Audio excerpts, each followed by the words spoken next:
জুমার নামাজের আজান যখন হয়ে যায় তোমরা আল্লাহর জিকিরের দিকে ধাবিত হও। যিকরিল্লাহ, আল্লাহর স্মরণ। জিকির মানে কি? কিন্তু এই জিকির দ্বারা এই আয়াতের উদ্দেশ্য হচ্ছে আল খুতবাতাইন, জুমার 2 খুতবা। জুমার জিকিরের অনেক অর্থ আছে। জিকির মানে সালাত, জিকির মানে কোরআন, জিকির মানে ওয়াজ, জিকির মানে সম্মান। আবার জিকির মানে জুমার 2 খুতবা। আবার জিকির মানে সুবহানাল্লাহ, আলহামদুলিল্লাহ, সুবহানাল্লাহ, আলহামদুলিল্লাহ, লা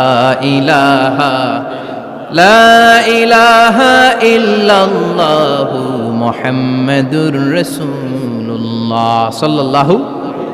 এটাও জিকির। সুবহানাল্লাহ, আলহামদুলিল্লাহ, আল্লাহু আকবার। এই 3 জিকিরের চেয়ে শ্রেষ্ঠ কোনো জিকির আছে? কথা কন। বিশ্বনবী প্রত্যেক